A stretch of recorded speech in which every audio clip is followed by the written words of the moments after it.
Welcome back, Flyers Nitty Gritty fans, to Getting Gritty with It with your host, Wolok. My partner in crime, as always, Vasili Gianarakos. Vasili, what's going on, brother? I'm good, Yariv. The NHL season legitimately is underway finally as Right everybody's now. listening to this. Yes, Yeah. as we're recording. There's actual real regular season hockey, so I'm excited. Flyers since our last episode have, released their 23-man roster. So we're gonna get into that and a whole bunch of other storylines just with, hockey actually beginning.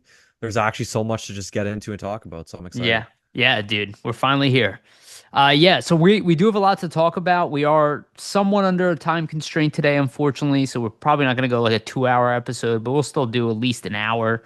And we'll try to get everything we want to talk about in.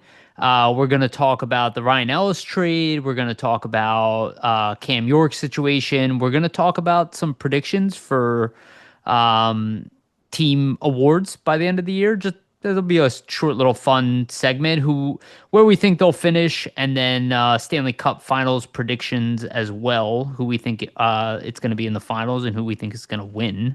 Obviously, way too early for that, but we'll do it anyway. It's And fun, why then, not? yeah, and then in the second half, we're going to do the Puckpedia thing again. We're going to go through what is assumed to be the game one lines. We're going to talk about the line combinations, Luchenko and stuff, surrounding, all the players. And then we'll talk a little bit about some trade speculation that has come in today. But quite frankly, I didn't need the rumors to speculate that. And, I'll bring that up during the Ryan Ellis segment. So before we get started, just want to remind everybody, please like and subscribe. Again, our sponsors are Jim Steaks at 4th and South. Make sure to go get yourself a cheesesteak from Jim's. They have one of the best, if not the best, cheesesteak in Philadelphia. Oh, also for the audio version, go to Spotify and iTunes. Give us a rating and a follow if you can. And then Summit Public Adjusters as well, 215-752-0560. Go to them for your insurance adjustment needs. They will help facilitate the process between you and your insurance company. Make sure you get the best claim possible. Again, Summit Public Adjusters, 215-752-0560. And also want to give a brief shout out to our partner, SportsSpider.com. Guys, if you're tired of searching multiple websites for sports news, SportsSpider.com has you covered. They collect the latest articles, videos, and podcasts from around the web and organize them by your favorite teams. If you want to stay as up to date on our Philadelphia Flyers or the NHL in general, make sure to check out SportsSpider.com. The link to them is both in the description of the audio and video version of this podcast. And again, make sure to check them out. Our stuff is pinned at the top. And also make sure to check out FlyersNittyGritty.com and all of our social pages on top of that. Jamie does an amazing job leading that. So make sure you continue to follow us everywhere. Okay, let's get into it. So big trade, and it is a big trade. And it's not one that brings talent over to the organization in the immediate. But it is a big trade in general. So the Philadelphia Flyers, and I do want to point out, I pointed this out on Twitter. Vasili and I brought this up over the summer. It happened earlier than we anticipated. I thought it'd be more like maybe mid-season or trade deadline. So, thought, but we brought it up early and we're like, look, this is early, but this is where my head would be as a GM. And the reason it was early is because I'm like, this is not an immediate move that must be done. But if it Yeah. can be done, it was huge. So let me go through the trade and then we'll both give our thoughts.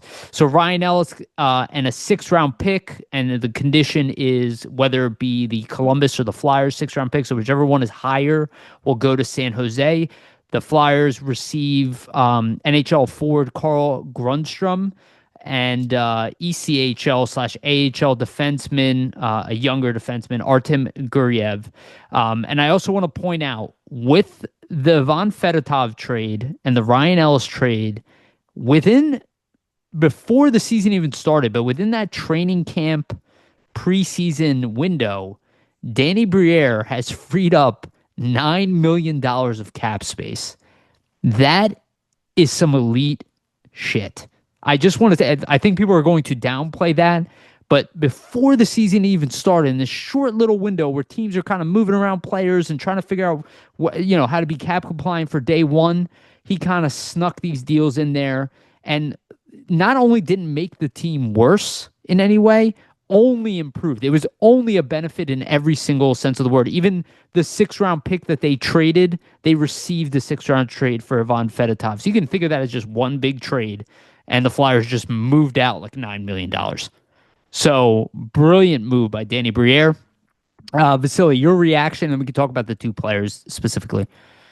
Yeah, I mean, there's nothing you can say about this trade that you can't like, right? Like, at least from the Flyers' perspective, I mean, they're clearing out a bunch of dead money in Ryan Ellis's contract, and you have to look at it too that it was a contract that on the back half of it, it's not like some other contracts where like the money was still pretty close to what the cap hit dollar value was. So Yep. essentially, like, it's not one of those contracts that you could typically dangle in front of teams that are kind of bottom feeders to help them reach the cap floor where the salary is a lot lower than the actual, cap hit, right? That's not the case with this. So that's why I think it was surprising for a lot of people that this happened, Sure. especially with 2 years left Two on the years deal. left. But Huge. you have to look at it from San Jose's perspective. Like, they needed the extra contract slots. So for them, it made And sense. we brought up San Jose in the summer. Yeah, exactly. I wanted to mention that. So we brought up San Jose in the summer just because they were so, beneath the cap ceiling. And I imagine this isn't going to be something that helps them just this season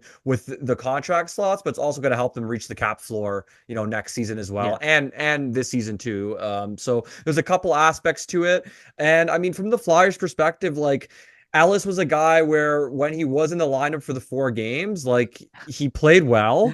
He was very Um, good in the 4 games. but it just is what it is in the sense that he had that career-ending injury. Yeah. I'm sure if he was healthy, he would have been a pretty serviceable defenseman for the Flyers in the role that he was in because he was really good for Nashville for a number of years.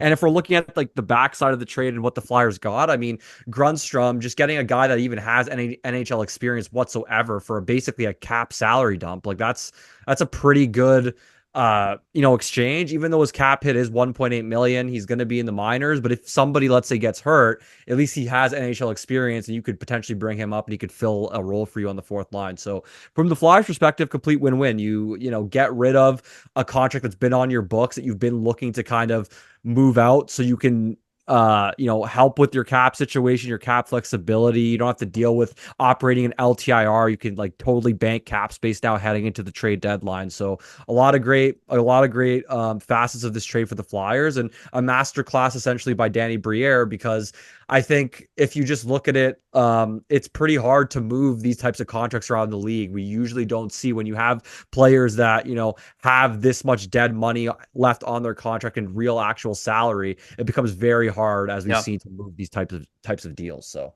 Yeah, and really, really smart deal on, all those levels that Vasily and I mentioned. Again, to do it so early, it was mutually beneficial.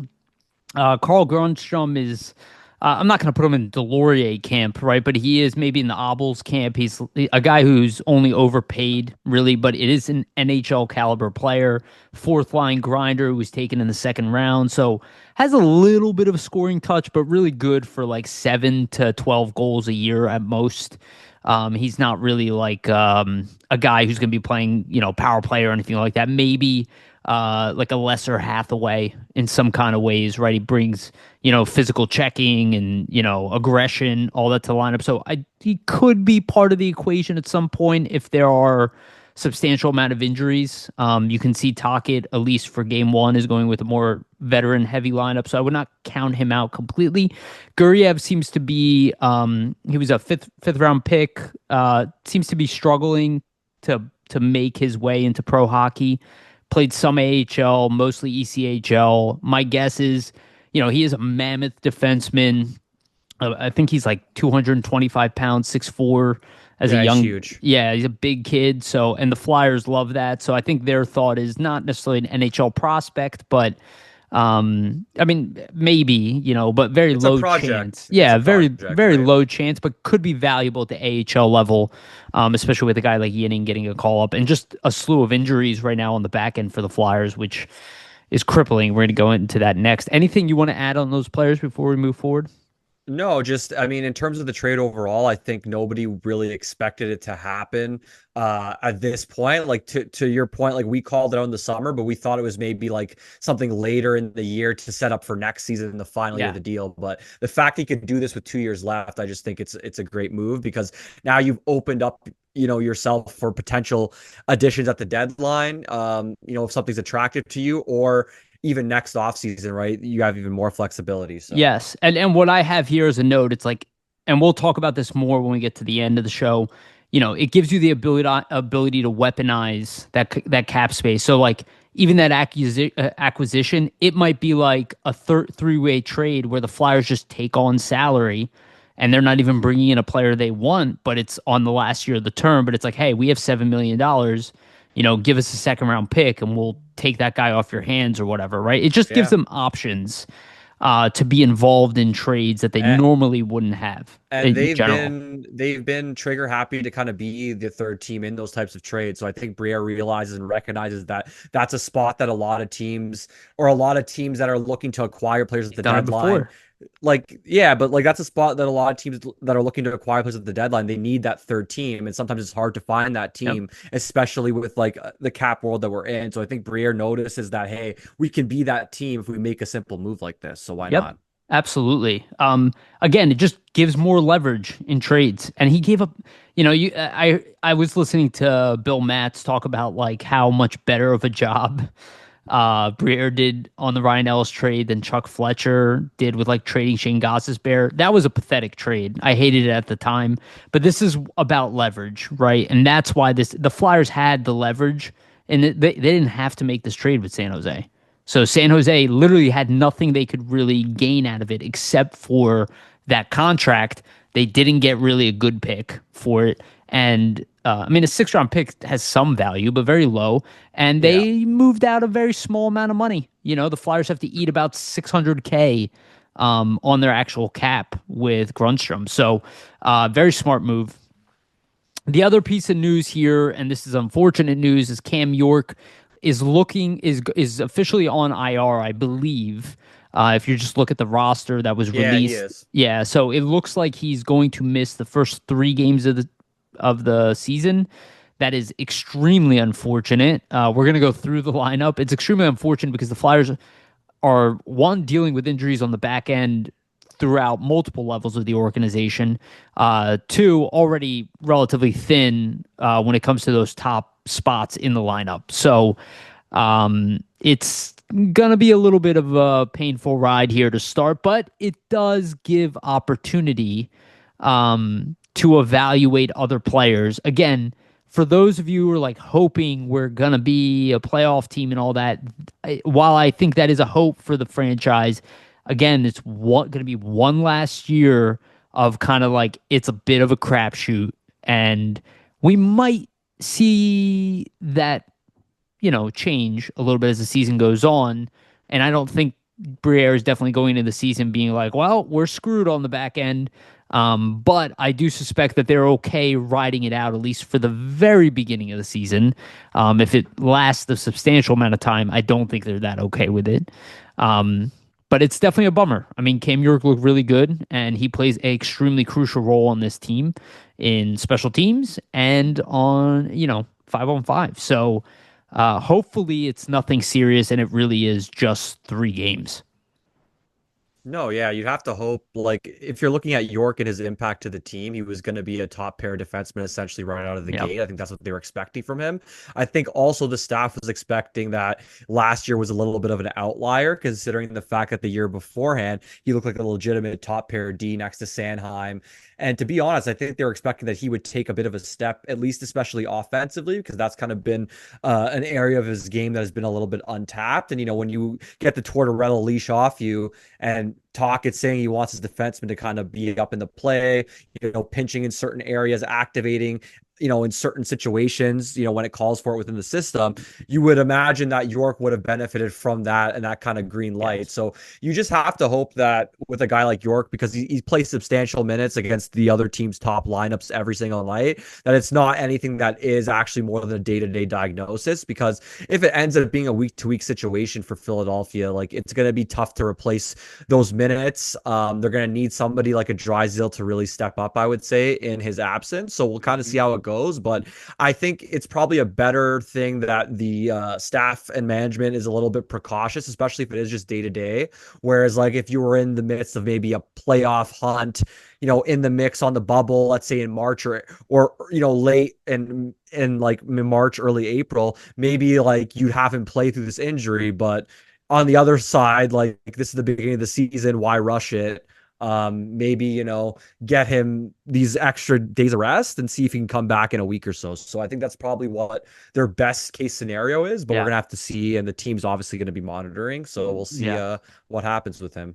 Yeah, if it ends up being a longer term situation. But again, this is why I feel like I was made fun of when I was defending not trading Ristolainen. And like, you see what happens when a guy like Cam York is out, and God forbid Sanheim, right?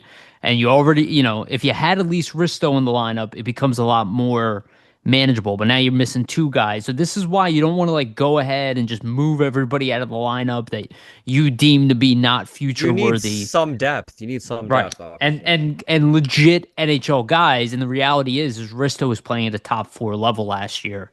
And it's unfortunate because he's dealing with a serious injury, so he's probably not going to come back 100%. But obviously, if you had Risto in the lineup, it would be a lot easier to lose a guy like York. Yeah, more manageable, because at least he's another top 4 defenseman that you could slide up and kind of replace those minutes, perhaps. Right. But now in hindsight, like everybody in the offseason was kind of questioning, well, why are the Flyers signing guys like Juleson and Gilbert when there's young guys that can take their positions? Which, I mean, there definitely are. Like, I think, for example, like I would put Andre in the lineup with a guy like York going out. Sure. But you sign these depth options because you never know what's going to happen, right? If they didn't have a Juleson right now or a Gilbert, they'd be in a lot worse position with Ristolainen and York being out. So yeah. At least they have guys with NHL experience out there, right? That's the minimum, right? Yeah, you don't want a rookie defense. You put rookies in there, and there's no safety net. It could turn really bad very quickly. Real quick. And I mean, you'd be at least forced to take somebody off waiver wire and grab a contract that maybe you don't want, which I don't think they're that interested in doing. All right, let's do the prediction game for a little bit, and then we'll get into like the real meat of the potatoes in the second half of the show when we do the line combination. So we're going to go through the team awards first.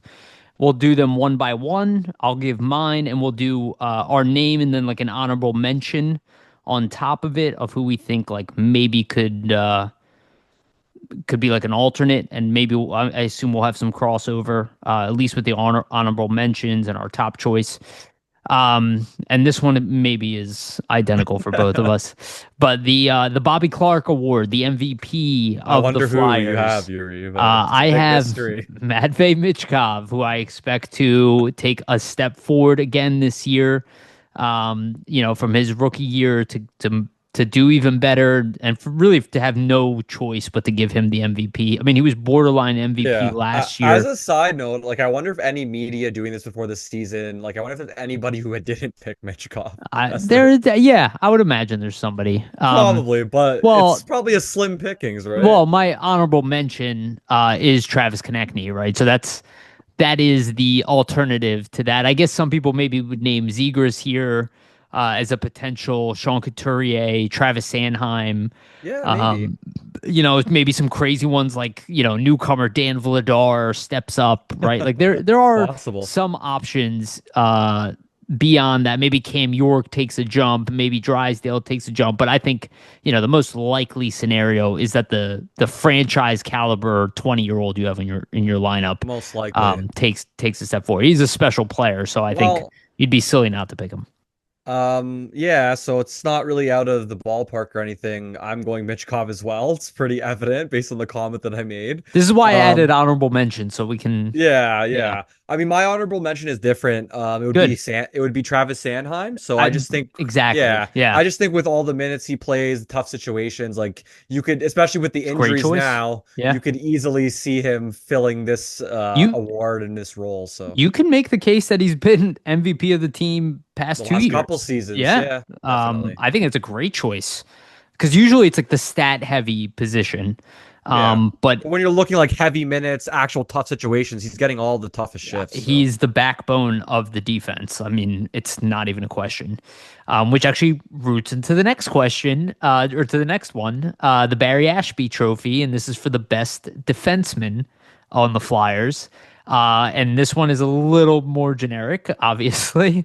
I have Travis Sanheim as my choice. I think he should be. I mean, I can't see a case where he doesn't get this just because it looks like he's might even be better this year than he was last year. And then my honorable mention is Cam York, because I think he looked really good in preseason, and I expect last season to be a one-off. So, I think he does have a chance to take that from Sanheim, God willing.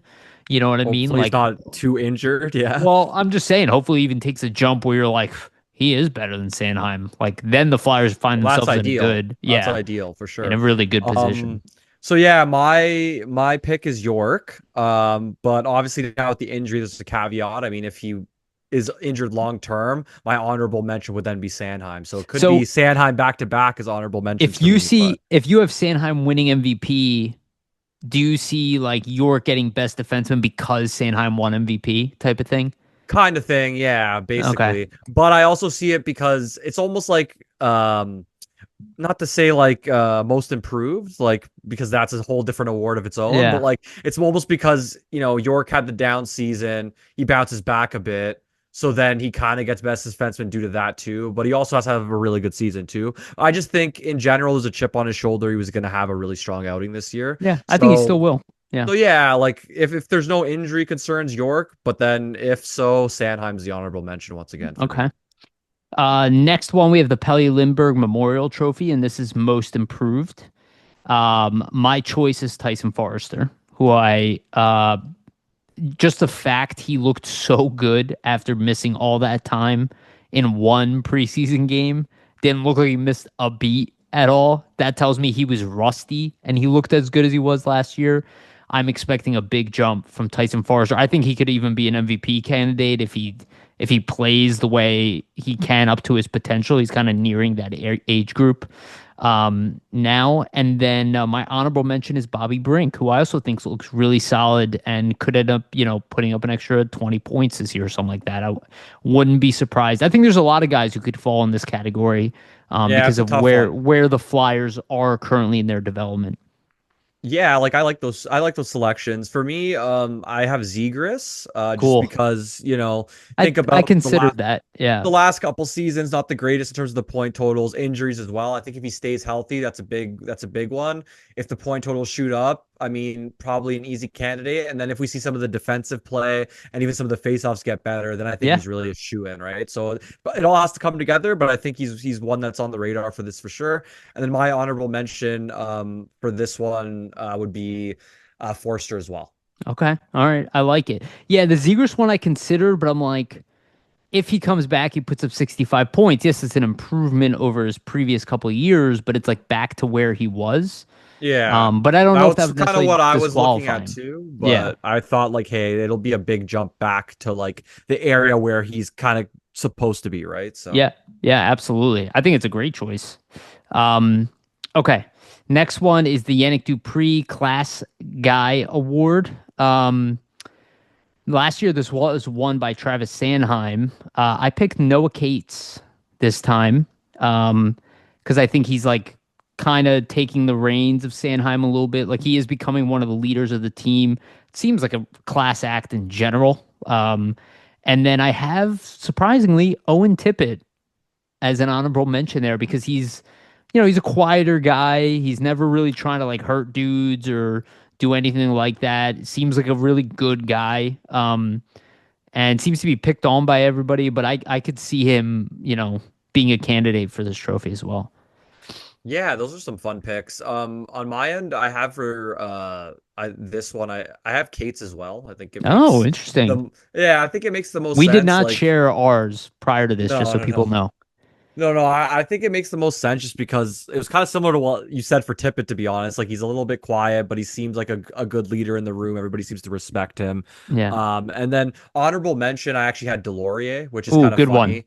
No, Which is really kind of good one. funny to call him class guy in the sense that he's fighting a lot of people. But But he's relative to just the Flyers, yeah, but he's very well respected in the community and with the team. So I just think, he's a guy that the locker room values. So I think it would be a good award kind of to give to him. yeah. I do have him listed as one of the honorable mentions for an award. So I did not forget completely about the Laurier. The next one, the Gene Hart Award, most hard on the team. Last year, this was won by Noah Cates. This year, I picked Travis Konechny because I think he really, like, he's such an emotional player. I do believe he's all heart, that guy, and I think it will get recognized this year. He's going to take a lot of ownership over the team. I saw it or hints of it already in preseason. It looks like he's evolved as a human being in general. My honorable mention is Sean Couturier, who maybe should have been the top choice, to be honest with you. Just, the coming back from the injuries, the resilienceness, the dealing with Tortorella, and then, still being captain of the team, named captain of the team. So I think they're both great choices. This is really funny because ours are flipped. So I have Couturier as my heart They're pretty award. dead close to me, to be honest. Yeah, I have Couturier's my heart award and then Konechny's my honorable mention. I mean, your reasons are pretty much my reasons. Right. Like It's good.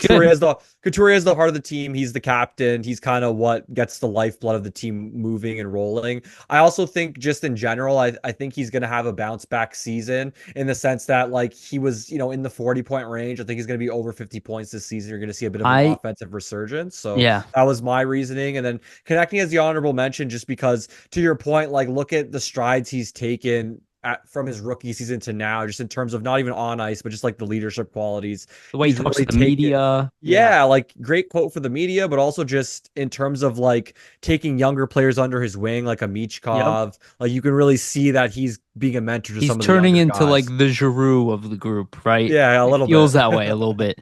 I will say I did consider putting Sean Couturier as most improved. Um, as well as my honorable mention behind Tyson Forrester instead of Bobby Brink, because I agree with you. I think he also will exceed last year. I think it kind of went under the radar and how good he actually looked in preseason, how many scoring opportunities he had, how, again, he's number one center on the Yeah. team again, under a different coaching staff. So, like, there is definitely something there with Coots. I'm excited. He looks very healthy, which is huge. Um, and then the last award we have is the Flyers Alumni Community Leadership Award. Last year won by Garnet Hathaway. I'm going to give it to him again, just because I know his reputation. I know him and his wife both get involved. I don't know enough about the other players, but I went with Nick Delorier as my honorable mention for similar reasons of what you said. It's like he seems to be like probably doing stuff in the background we are not even aware of, that he's like helping people and saving puppies and doing whatever, like I would not be surprised. I feel like a lot of these a lot of these fighters, like I'm, friends with Curtis Gabriel, is like such a nice guy, and he was like a fighter in the league, and it's like these guys who are like typically fighters and like warriors on the ice, they're like sweethearts off the ice. So I put him on there kind of by default.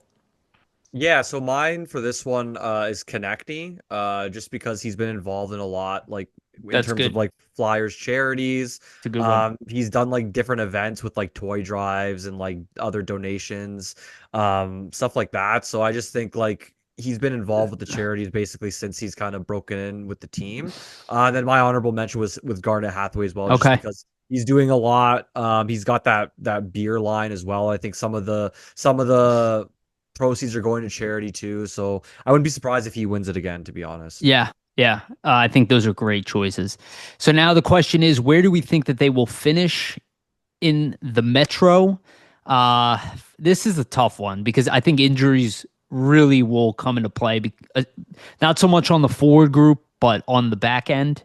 More than anything on the defense, we already see it now early on. It's just a really thin blue line. It's not a bad blue line, but it's bad when it's injured, when key guys are out.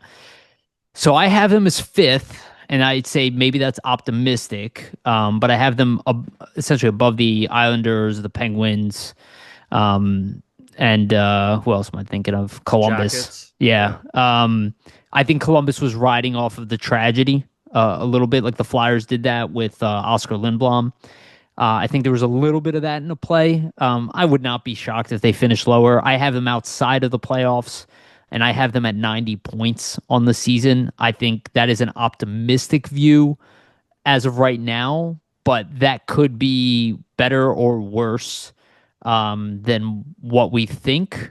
And I think health and player development really depends a lot. So these are really early. But it's a little bit optimistic. I will say there's a little bit of homerism in there that I see promise, and I'm kind of riding on that a little bit. Yeah, so for me, I had them fifth as well. To preface, like I said, we did not compare any of this stuff.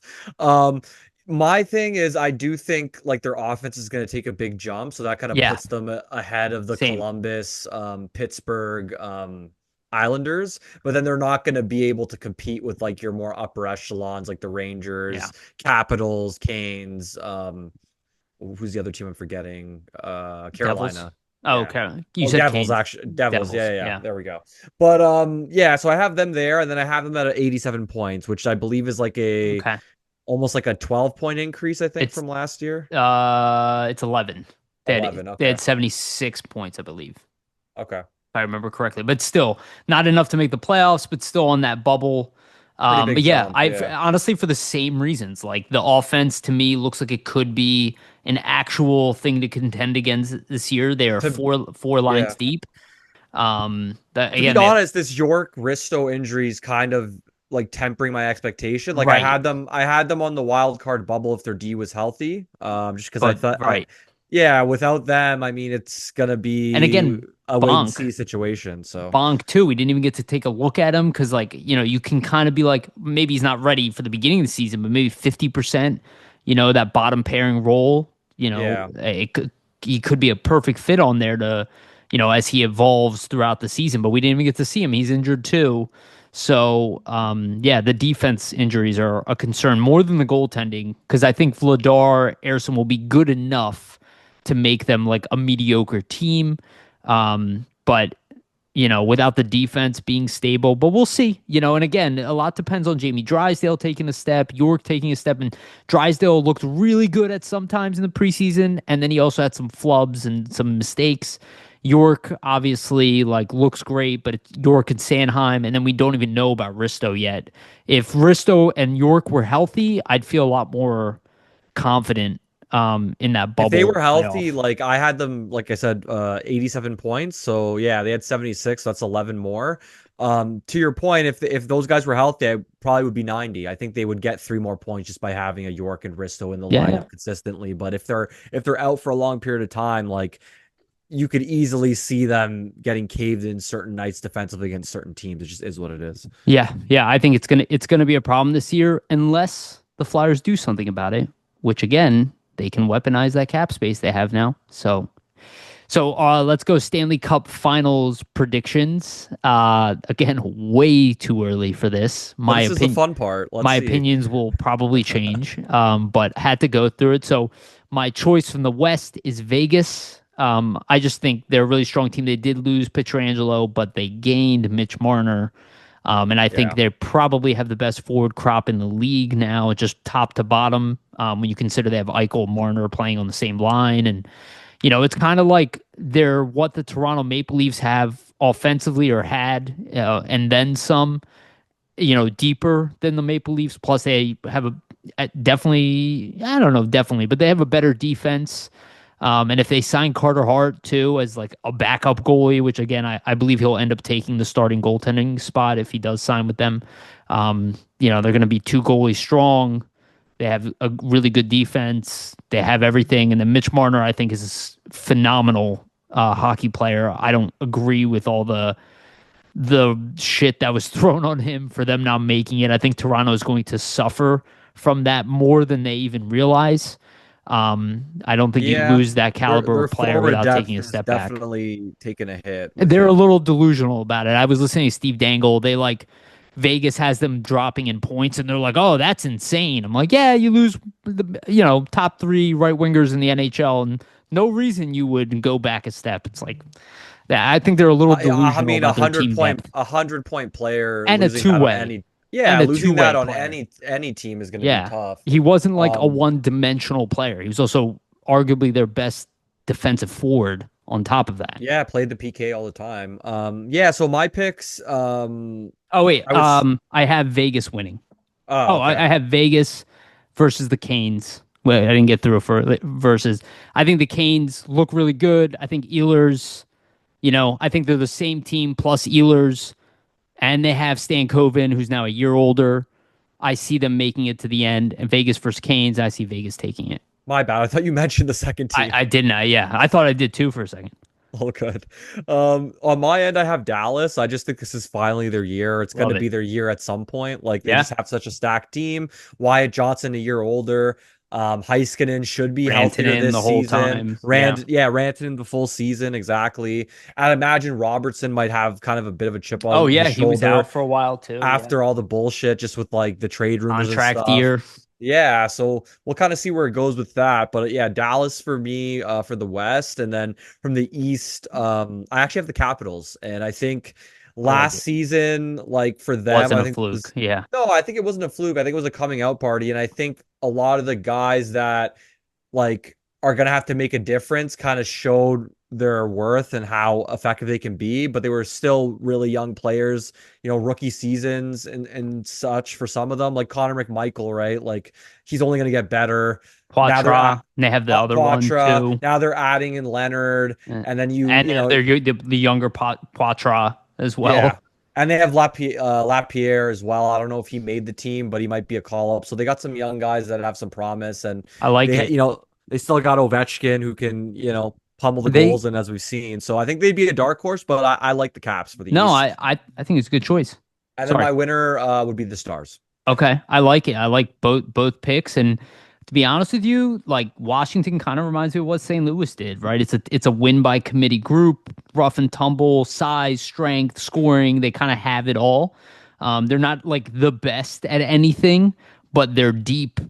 All three defensive pairings, all four NHL lines Yeah. are really good, Uh, and goaltending they have too. So my thing was that with them is like I feel like last season they got hot at the wrong time. Like they started out super hot and right. kind of cooled off. So like I'd imagine for them their goal would be, hey, let's try to get hot in that similar fashion near the playoffs. Because when we are hot and executing, like we can beat any team, right? So Interesting. We both picked a Metro team, right? yeah, I mean, like I was thinking about Florida, but I'm just like, I don't know. I don't really want to pick them again. I think without Barkov, it's can't. It'll be tough, but I he mean, might come back, so we'll see, right? If he yeah, comes back, I then it's a whole different story. 7 to 9 months. I don't know. I don't know, but that's a It's a tough timeline. humongous loss. But again, Yeah. it's so hard to go back to the finals 4 years in a row. You Yeah, know, right. That'd be wild. we'll see. That's what I said. This is way too early. Like they might be rock stars without Barkov, and we're like, God damn it. They probably will be really good without him, but Right. we'll see. We'll see. Yeah. Okay. Just want to remind everybody, please like and subscribe. Hit the notification bell for notification. Get notified when we release these episodes. And for the audio version, go to Spotify and iTunes. Give us a rating and a follow if you can as well. That is the best way to support the show. So if you made it this far, please do so now. Okay, let's get into the fun segment. I'm going to do the screen share. So those of you who are listening, better to be watching. So I put together the opening night lineup. Hold on, I got a menu in my way here. So I put together an opening night lineup for the Philadelphia Flyers based off of what we saw in practice. We'll go through that lineup and then we'll talk about, how we will like to change it potentially. I imagine we both would. Yeah, we can talk about some other stuff. We'll talk a little bit of the McDavid signing also and how this impacts the team. But yeah, so the lines at practice are as followed. Top line, left wing, Christian Dvorak. Center Couturier, right wing Michkov, left wing on the second line Tippett, center Zegras, right wing Konechny, third line Tyson Forrester on the left, Cates in the middle, Bobby Brink on the right, fourth line Nick Delorier on the left, Rodrigo Albols in the middle, Garnet Hathaway on the right. The two extra forwards are Nikita Gabrankin and Jet Luchenko. As of right now, at least. The left defense, I went ahead and plugged in everybody's favorite Igor Zamula to play with Travis Sanheim. Gotta get a Uh, little bit of a laugh there. Instead, yeah, we don't know exactly what it'll be. I'm sure people will hate that. Then the second pairing, Nick Seeler, Jamie Drysdale. Third pairing, Adam Yinning and Noah Juleson, what they went with in the final preseason game. And I do have Samuel Ersson starting in the first game.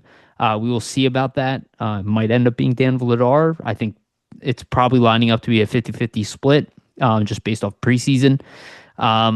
And we'll see who takes that spot. And then I have Dennis Gilbert as the extra defenseman for the D, as we know. And if York is, or when York is healthy, Gilbert will most likely, as of right now, be the guy who goes down to the minors. But we will see. So let's talk about the offense. Not that surprising. Christian Dvorak moves up to top line left wing. It looks like obviously Tocchet has both young guys out of the lineup, which I think Gabrankin is maybe the more surprising that he's not getting his shot. And obviously people hating on Nick Delorier.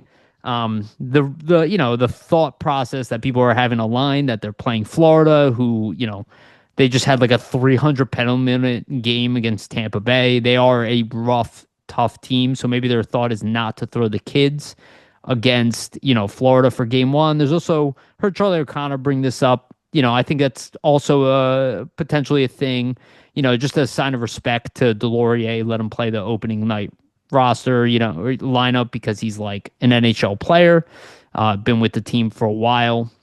But he obviously likes Delorier's physical value. Not my favorite lines. Not the worst either, though. I see the justification behind all of it. I think all of it is relatively rational. I think people are, again, I will remind people, don't get your panties in a bunch over opening a night lineup. It's so silly. Every year people freak out over the opening night lineup, and it lasts for like a week. And then it gets changed. Yeah, and it's to like something else. Well, every year. Even Danny Briere said in his presser, he's like, people obsess over the opening night lineup. It doesn't really matter. When did the opening combinations really ever stay stagnant throughout Never. the year? Like, unless you're a cup contending type of team where there's Even all the then. holes filled. Like, it typically doesn't happen. No. This is a time for teams to experiment, especially at the beginning of the season, see what is kind of working to start the year. So I imagine what we're seeing here is not going to be what we see, end of October, let's say, right? Like, there'll be different combinations. From what I see, like, I like the lines. I think this is kind of like a more balanced approach and not making it super offensive heavy. Putting like Zegras with Michkov, you're kind of spreading a bit of the wealth. Yeah. And I think keeping Cates, Forrester, Brink, it's a decision that's smart to begin the season because they have a lot of familiarity with one another. The chemistry's there. Yeah, the chemistry's there. They played together in tons of situations last season and, had success. So, the guys have familiarity. That's the one line you can put out there that, is going to be really solid for you just because they've played together in the past and been successful. Whereas these other lines, they might have success, but new combinations. So you never know how the chemistry is going to work in a real game situation. So I think having the one line that's a constant is kind of like almost a fallback in a sense if some of these other combinations for the top two lines maybe don't work out, right? And if you're talking, you can kind of say, hey, this isn't working well. Let me rotate that Cates line out there. I know they're going to give me a good shift, right? So I think that's kind of you're right. the idea behind it. And Delorier in the lineup, like, to Charlie's point that he talked about on PHLY, like, I think it's pretty accurate. Like, you have Delorier as a veteran in the league. I think it literally is what it is. It's a respect thing. First, game of the season, get him in the lineup. It's a tougher team in Florida. So you have that to kind of, impact your decision as well. So I think all those things kind of factor in. But I think, the fact that he is that veteran presence, it's probably the bigger, angle if we look at it, right? Like, it's almost like a disrespect to have two rookies starting ahead of a guy who's been in the league for, multiple seasons at this point. So I think it's like paying homage to him in a sense. But I would imagine that he knows he's not going to be a mainstay, right? Like I think Grabenk and Lachenko will draw into the lineup probably the second game, I would imagine, in Yeah. some capacity. Um, Or at least one and of them, then you know? yeah, exactly. At least one of them. And then if you're looking at just like what they have for the top two lines, like I like Dvorak there. I think him and Michkov kind of showed some chemistry. He has offensive pop. We know that. And I think Tippett and Konechny have had chemistry in the past too, like when they've played with Couturier. So I guess having Zegras in there is like trying to add more of an offensive element to that pairing that we've already seen like work in the past of Tippett and Konechny. Like we've seen them have success on the rush. So maybe Zegras' playmaking ability can bring more out of those two together when they're actually situated in the zone and have puck control versus like having Couturier be their center. So we'll see. I don't mind. I think the defense is kind of where you look at this lineup and are like, oh, Yeah. what's happening here, right? So like what's your thoughts on the defense, Yariv? Like what do you think? Do you like what it looks like here? Would you change anything? Well, this is something I struggled with. The only thing I really thought of, I was like, you could move Sandheim, and I don't think Juleson was good at any point. So, but I could see a scenario where, he trusts the veteran up there. But I do remember Sandheim and Zamula playing together a little bit back in the day, and they looked all right. Zamula's got size. He's a better skater than Juleson. He moves a little slow, so I don't know. He moves the puck a little slow, so I don't know how well he's going to do.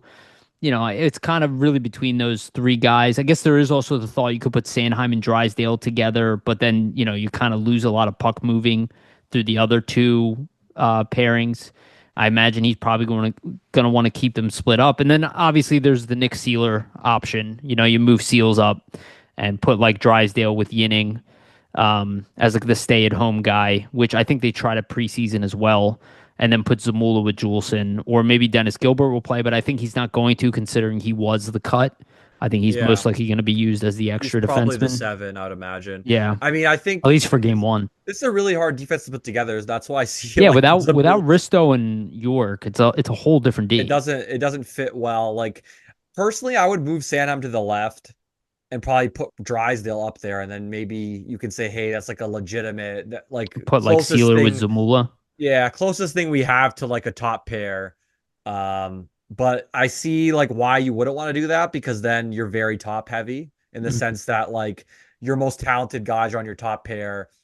You have And basically then two everybody third else is like a pairs. bottom pairing Yeah, pretty defenseman. much. So it's Yeah. kind of like, you kind of have to spread the wealth. So I think that's likely what they will do, and then maybe I'll, like a sealer into the top pair for Zamula, maybe when it's like a defensive I scenario I instead will say this. of offensive. So We've seen it in the past where the D has been outgunned, the Flyers have been and outgunned, and guys step up. they Yeah, come out and play their best hockey because they just keep things simple. They just really focus on limiting their mistakes. We could see that with this group. But maybe they will go with Nick Sealer and like Sanheim as the top pairing if they really want to play them like steady 20, Eddie. yeah, Yeah, 28 minutes a night, probably for Sanheim, 28 to 30, until York comes back. I imagine that'll probably be the case. Look, the reality is if you take two of the three best defensemen off of any defense, they're just not going to look as good. You know what I mean? yeah, it's And gonna be this was tough. not like top of the league D to begin with. But it sucks because we already were struggling with the bottom pairing. And now, the fact that guys from the bottom pairing need to be elevated, it's not great. You don't have Bonk in there. And obviously the Andre thing, I look at this core and the guys we have in there, maybe their thought is just because like, hey, it's Florida. We don't think Andre is going to do well against Florida because they're a big, strong team. But it would kind of make sense to have Emil Andre in this lineup considering Cam York is out, right? You Oh, brought that up. It's like they could use another puck mover in this a hundred group. percent. Yeah. For now, I imagine Zamula is going to be playing that role. So we will see. We'll I see. I would say like I think Andre would be the better option just because I think his offensive instincts are He's a better a tad. defenseman. Well, yeah, I that too, but I just think he has the ability to make stronger offensive Yeah. plays and be more decisive than Zamula. And I think that's what you're going to need playing, in the top two Yeah. pairs, right? Lacking decisiveness. That's how you have a lot of giveaways, turnovers get created. Yeah. And to your point, that's kind of one of Zamula's, things that kind of like you don't want to see in his game, but we've been seeing in the preseason. So you have to hope he turns it around quickly here with the minutes that he's poised to kind of get. I mean, the one other guy I do want to talk about is Grabenkin, I guess, with the forwards. Like, I feel like he had a really strong preseason. He's obviously getting left out for the first game. I imagine he'll draw in. Yeah. I feel though if he does draw in, like I don't know about having him on the fourth line. I really liked him with Couture and Konechny. I kind of would want to see that at some point, So, which I assume so, we will see. But so I will say this: I must be the only person who did not like Trevor Zegras and Michkov together. I I see the chemistry, I see the creativity, the potential between the two of them, but I didn't look at their performance in preseason together and go, "Oh, they are on fire together." I did not see that. I saw that they were getting in the way of each other a lot. I saw that Michkov wasn't able to have the puck as much because Zegras does. I think for the power play, it works phenomenally. And I think 5-on-5, it can be hit or miss. Now, maybe that could change, but that was my evaluation. I didn't see like what other people saw, where they were like, "Oh, match made in heaven," and I was like, not to my eyes. To my eyes, I saw a lot of a lot of it was just blamed on Tippett because he's the new whipping boy. I don't think it was Tippett's fault. I think they were kind of running into each other a lot. I didn't see both of them are like elite playmakers, and I would want them to have the ability to consistently make elite plays to other guys. So yeah, if I were to reorient this lineup, I'll be honest with you, I'm going back to this, dude. Like I'm going right back to that. If I can move Forrester, I'm doing this. I'm moving Dvorak back to fourth line center because I want to be four line strong, not because I don't like Dvorak, but because I want the fourth line to score goals against other teams' bottom six. Like I want them to dominate teams, and I want them to be used. But I can understand why he's being moved up the lineup as well, and that's why I was like, okay, if I can't move Forrester, I'm doing this. But yeah, I would try to move him. And then this third line spot and fourth line spot, this is the way I would kind of pencil it out. But I can totally see a world where it's like this, and then Luchenko's out of the lineup and Rodrigo Abel's in. So like I kind of see like I don't I think could see Tocchet that. saw Yeah, the top line together, but I think that combination is the strongest for the top line. And then I think Zegras with Forrester and Tippett better defensively than with TK on it, and lots of firepower, good mix of size, speed, playmaking. And that's what I didn't love about Michkov and Zegras more than the Tippett thing. It's like Michkov is elite at both scoring and playmaking. Zegras is elite at playmaking, and Tippett is a goal scorer. So I was just kind of like, there's not enough balance here, and I really want Michkov. We're like Konechny is more like a hybrid two-way type of guy with a goal scorer, like shifty, high aggression. I really see that Patrice Bergeron model here, right? The two-way, centerman in the middle, the Marchand like guy in TK, and then the Pasternak guy with Michkov. So I kind of see that model here with that top line. I want to see that back together, but I wouldn't hate Michkov and Zegras together, and I think he would get better as the season goes on. But obviously they would need to have like a Christian Dvorak or a Tyson Forrester with them more than an Owen Tippett. They need somebody who can muck and grind in the corner, kind of balance out that line a little bit more, because I didn't think it was like God's gift. Like a lot of people were like, "Oh, this is a line for the year," and I didn't see that. I was not surprised that Tocchet tore them up personally. yeah. No, I like what you kind of put together here. I mean, I could see Couture, Konechny, Michkov getting put back together. They were really good to end the season last season. So that's like a default.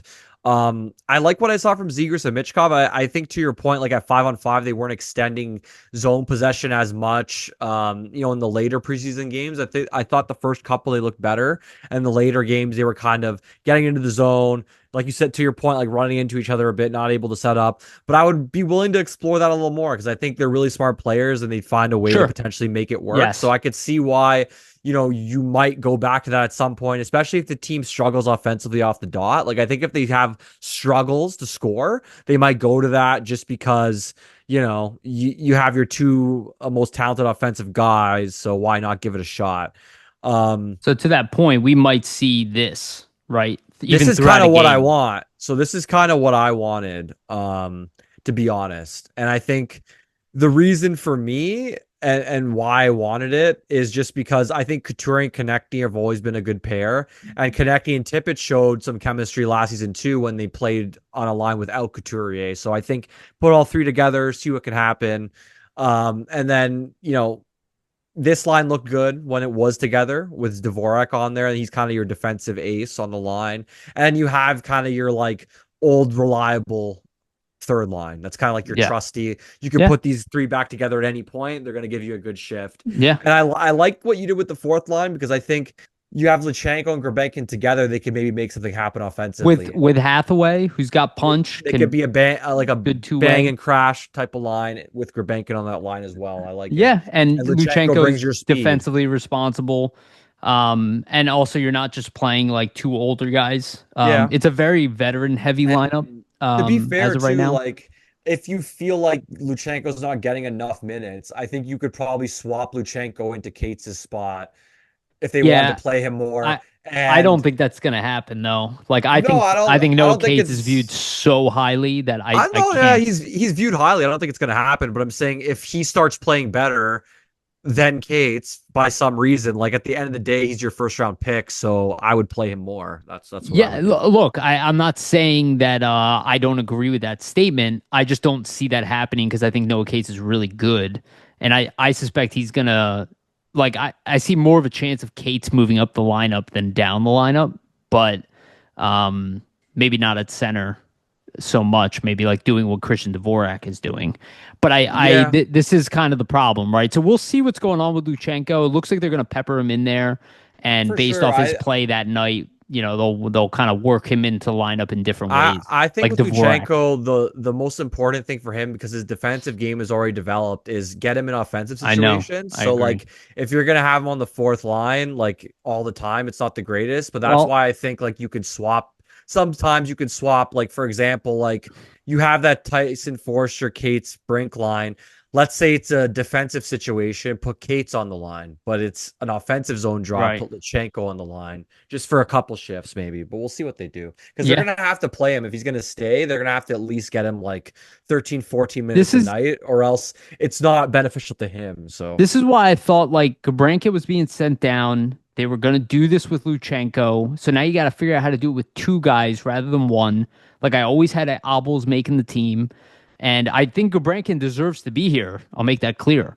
yeah, because he But, earned it. now Yeah. I knew that this was going to happen to extend. This is the reality of NHL coaches, right? That you have young guys who don't know as much what they're doing. They make more mistakes. They're not as consistent I, from shift to shift. It's like, I just think they like Abels, but they realize that he's kind of like, not to say like an extra, but they realize he's probably like a really good fourth liner, so they don't mind sitting him to play no, Luchenko. no, That's what I think. That's what 100%. I think like is going to be the way they manage it. Whereas like, oh, Luchenko needs to get in. Well, it'll be Abels unless somebody in the lineup makes a grave error where they Well, maybe it makes sense to sit somebody else to send a message or And something. But and yeah, to your point, I'm like, why not play Luchenko with Cates and Bobby Brink? And you like he could doesn't do even have to that. play Yeah. center. Like he's not good at faceoffs, but like he's a playmaker. He's fast. He's not going to play exactly like Forrester, but like then you can play Gabrankin on the fourth line, right? Which is not ideal, but he can do it. He's a physical body, he plays physical with Dvorak, who's a good player. He's not a fourth line player, and Hathaway, who's a very good fourth liner, one of the best in the league. So I'm like, I look at this I lineup, like this too. Yeah. right? Exactly. I look at this lineup, and I'm like, okay, this is like a lineup that really would be annoying to play against Well, because all four lines are I, have scoring punch. And I loved what you used about Delorier.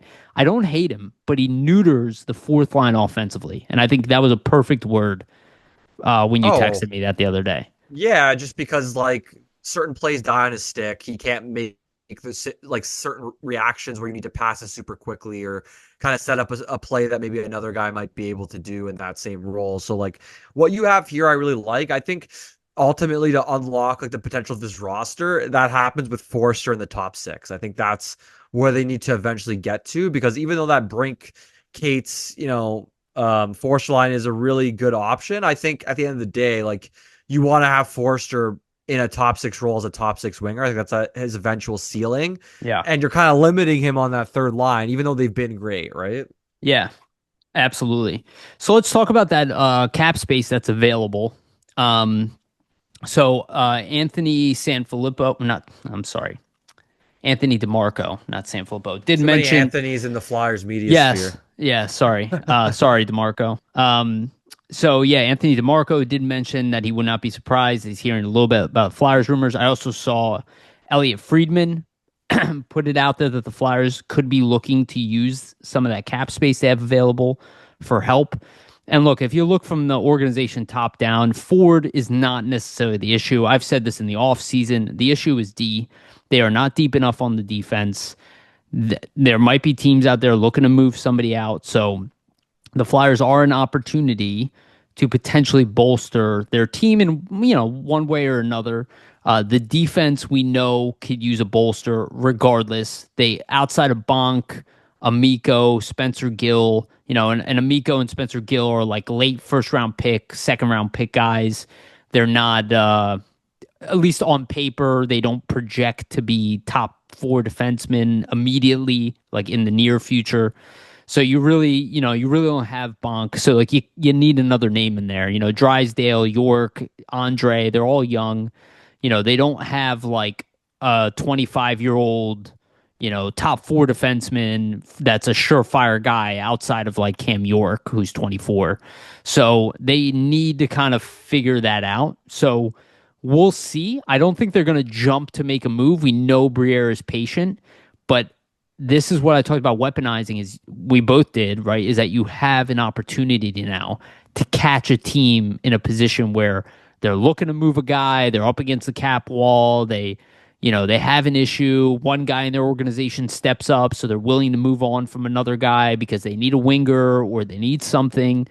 And the Flyers are very heavy on wing in the NHL level and in the minors. The minors is like a crapshoot of how you put together especially with Grundstrom here. Like, I have no idea what I was trying to come up with lines. Zero idea what the lines are going to be. Like, Grundstrom is a top AHL guy. Like, he's a point per game guy at the AHL level. Like, we obviously have Bump, we have Barkey, we have Gendron. This is more of a depth It's chart. overloaded. It's overloaded. Like, Tuamala might need a new home. We don't know what's going on with him. Wow. He was being played on the fourth line in preseason, so I just want to point that out. So, yeah, it's going to be interesting. And Well, it just makes me think that like with the casters they have and the defensive injuries, like if York is long term, for example, is to come back for a while, Ristolainen is not going to be back till let's say like mid-November hypothetically. If they really look bad, I think it's you have the opportunity if some stabilizer becomes available, like maybe like a number 5, number 4, where you're like, hey, let me try to add this guy. We have a bunch of prospects on the wing that aren't getting a lot of playing time anyway because they just don't, it's just a numbers game, in Lehigh. Maybe we could trade a prospect and like a mid-tier pick to get a defenseman that can kind of shore things up for us, not just in the immediate term, but will also help us for the next couple of years, just because ideally, I mean, they could use another defenseman that's, a top 4 caliber potentially. and So it might sound kind of crazy, but like Gabrankin could be part of that package too. I'm not saying that they want to move him, but depends what type obviously of has defenseman. yeah, Sure. but obviously has value. He's clearly a valuable young player. A team probably would be interested in him. You could package him with a pick, like you said, to get, a decent defenseman, because you'd have to give up something good. And Bobby Brink's the name also been thrown around out there, and that would get you something even better. And he's an RFA. By the way, Zamula is an RFA, and a guy who's like not the organization isn't in love with. So that might be an option of like moving Zamula, who, to go play on somebody else's bottom pairing rather than the Flyers. I don't know where his value is right now, but they could be looking because they can take on the cap space. And not just this year, right? They can take on the cap space going into next year and beyond. They're going to have what, like $50 million open in cap Yeah, next they're year gonna as have of a right ton of now. space, a ton of And space. they do have some guys they have to re-sign, but they're not going to take up that much of it. At the very least, they'll have 35 million available, you know? Yeah, like we'll see what happens with the defense. Like, I mean, one guy whose name's always been out there that's still under contract that might not sign back is a Quinn Hughes. I mean, I don't want to put that out there, but you never know if Vancouver can't sign him, which I mean is looking Oh, he likely, does kind of love just Tocchet. yeah, it's looking likely kind of based on everything potentially. I mean, you never know, but I'd imagine they're going to want to move him in the summer before his last year of his deal kicks in because then you just have no leverage at that point. I mean, I'm just looking at the UFAs too, like for next It's season, like for D. I mean, other than Kale McCarr, uh, who will not it's a make lot it. of yeah, it's a lot of older guys. I mean, one But guy that's would be yeah, go ahead. that's typical. One guy would be interested in on like a 1 2 year deal that would kind of be like almost like a Matt Niskanen thing, reminiscent of that would be John Carlson. But I just don't think he's gonna leave Washington at this Yeah, point in I his was career. also looking like Ryan McDonough is out there. He's pretty old, but again, a year here.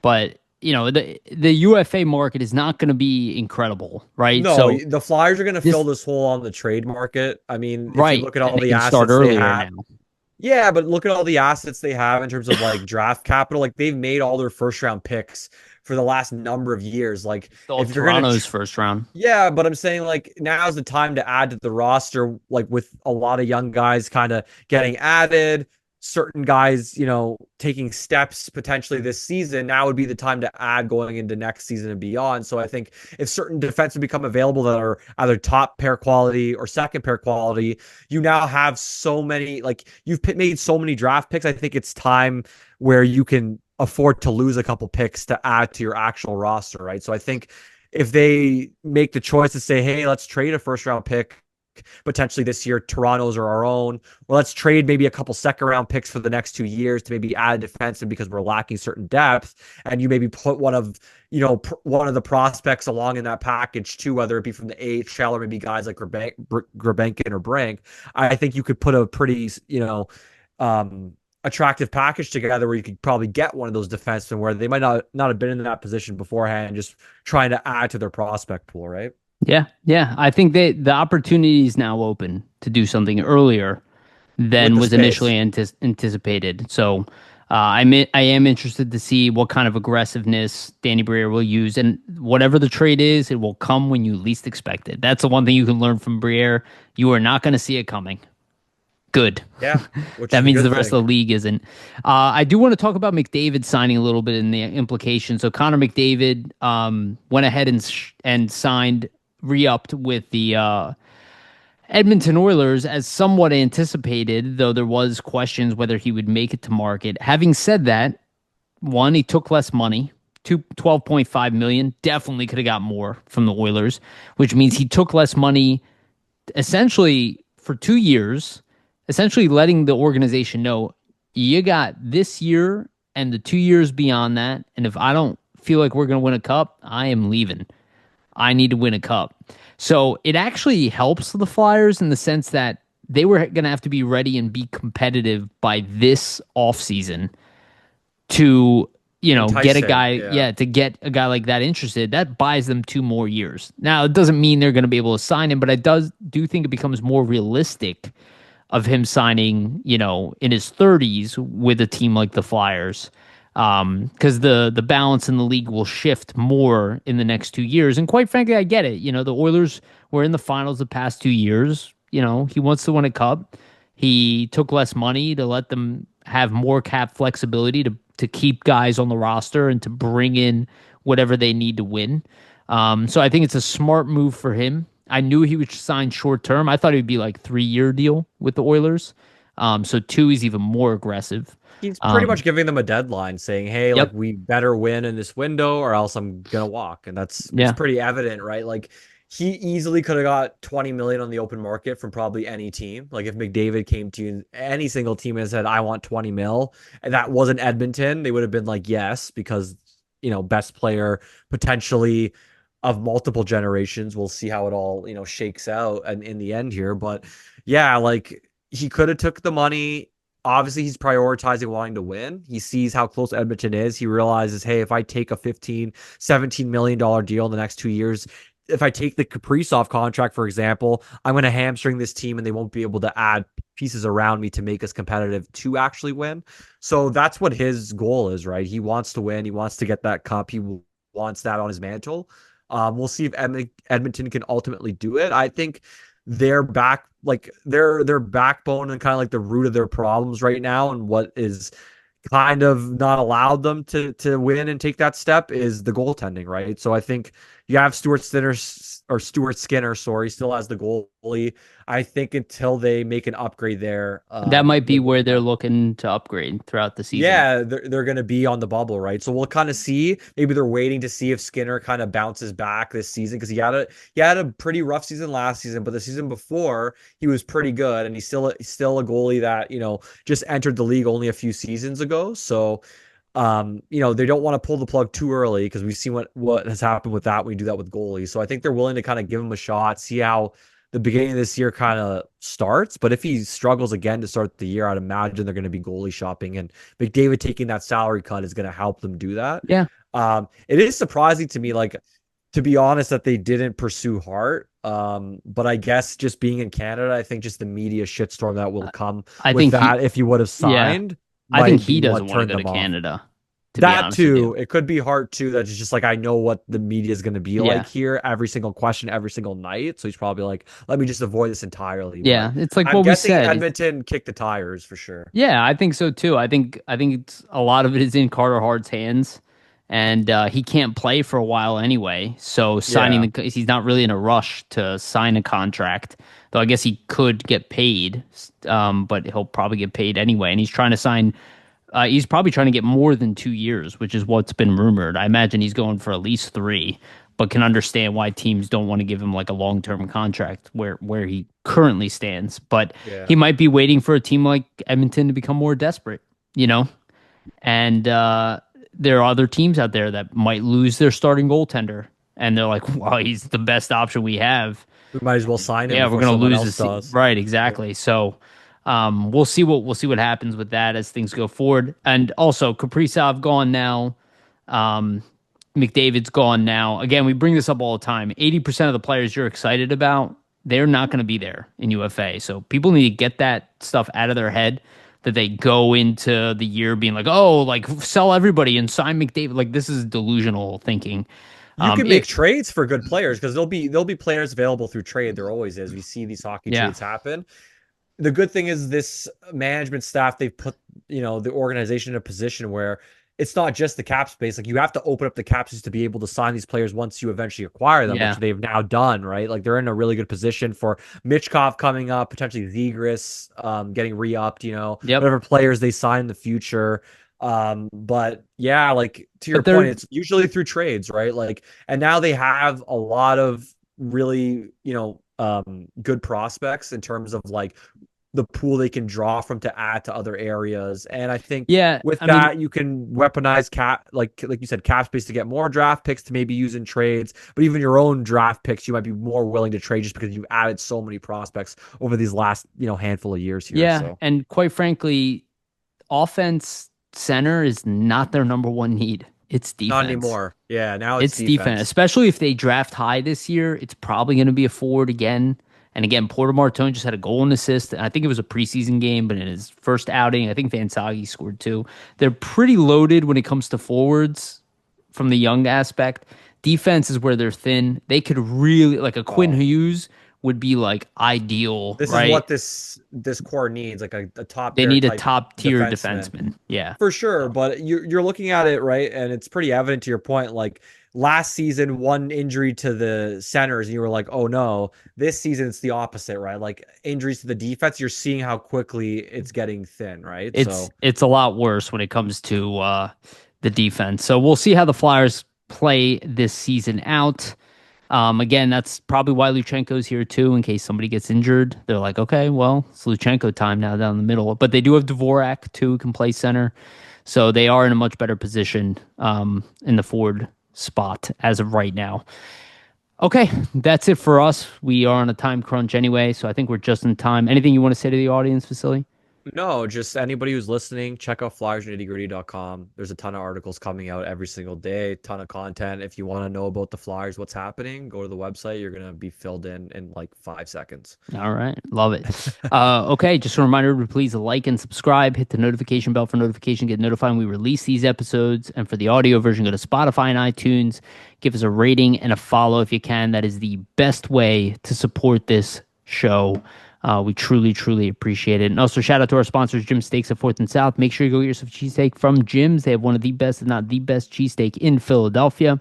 Shout out to Public Summit Adjusters, 215-752-0560. Go to them for your insurance adjustment needs. They will help facilitate the process between you and your insurance company. Make sure you get the best claim possible. And also shout out to sportspider.com. They aggregate sports content from all over the internet, articles, podcasts, videos, everything. And our stuff from Flyers Nitty Gritty is pinned at the top since they are our partners. So make sure to check them out. The link to their site is in the audio and video versions of this podcast in the description. Alrighty, thank you everybody. Sorry we couldn't go longer today, but we have Flyers hockey and we'll be back again next week to talk about everything that happened and hopefully some good stuff to talk about. All right. We love you guys. Remember, always stay gritty.